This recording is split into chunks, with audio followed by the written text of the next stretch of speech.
Hello aspirant, मेरा नाम मनोज रावत है और मैं आपका मैथ्स एंड फिजिक्स एजुकेटर हूं। और आज मैं आपके लिए ऑप्टिक्स का प्रीवियस ईयर का एक क्वेश्चन लेके आया हूं जो हमें 2025 में पूछा गया है। और क्वेश्चन है कुछ इस तरह से। हमारे पास क्वेश्चन है, two slits 0.1 mm apart are arrange 1.2 metre from a screen. Light of wavelength 600 nm from a distant source is incident on the slit. How far apart will adjacent bright fringe interfere. हमें बताना है कि दो तुम्हारी adjacent जो bright fringe है उनके बीच का डिस्टेंस क्या होगा। तो ऑफ कोर्स ही बात है, ये हमें पता है क्या होता है, फ्रिंज विड्थ। यानी पहले पार्ट में मेरे को क्या निकालना है, फ्रिंज विड्थ। और मेरे को पता है फ्रिंज विड्थ का फॉर्मूला क्या होता है भाई, lambda D by small D. Lambda wavelength कितनी दी हमें, 600 nm, nm मतलब 10 की पावर -9। कैपिटल डी जो डिस्टेंस है स्क्रीन का कितना दे रखा, 1.2 अपॉन स्मॉल डी स्लिट के बीच का डिस्टेंस कितना दे रखा, 0.1 mm, mm मतलब 10 की पावर -3।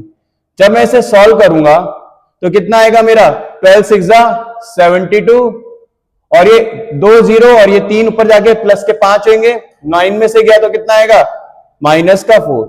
अगर मैं इसे mm में लिखना चाहूं, ये मीटर में, तो कितना आ जाएगा हमारा, 7.2 मिलीमीटर आ जाएगा। तो पहले पार्ट का आंसर तो मेरा ये हो गया। अब मेरे को सेकंड पार्ट निकालना है, find the angular width of first bright fringe. मतलब एक तरह से मेरे को एंगुलर फ्रिंज विड्थ निकालनी है। तो हमें पता है उसका फॉर्मूला होता है हमारा थीटा इज इक्वल टू क्या होता है हमारे पास, वैसे तो फॉर्मूला होता है मेरे पास बीटा बाई डी, बट अगर मैं बीटा के बदले लैम्डा डी बाई डी रखता हूं तो कैपिटल डी से कैपिटल डी कैंसिल हो जाता है। यानी मेरे पास फॉर्मूला आता है lambda by small D. Wavelength मेरे पास कितनी है, 600 एंगस्ट्रॉम, और मेरे पे स्मॉल डी कितना है मेरे पास, 0.1 इंटू 10 की पावर -3। पॉइंट हटाऊंगा तो ऊपर 0 लगेगा, -3 पर जाके +3 तो -6 होगा, 3 कम हो जाएगा तो कितना आ रहा मेरा, 6 इंटू 10 की पावर -3 मीटर आ रहा। कितना आ रहा, 6 इंटू 10 की पावर -3 मीटर आ रहा मेरे पास।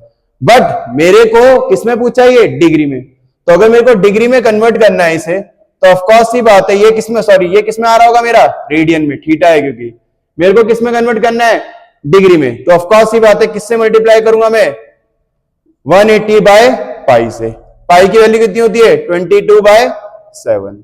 अगर मैं इसे सॉल्व करूं, 2 3 जा 2 11 जा, तो 180 इंटू 3 होता है 540 इंटू 7 इंटू 10 की पावर -3 अपॉन 11। तो ये कितना आएगा, 700 7 4 जा 28, 2 कैरी 7 5 जा 35, 2 37 अपॉन 11 इंटू 10 की पावर -3। तो 11 कितना हो जाता है, 3 जा 33, 4 8 11 4 जा 44।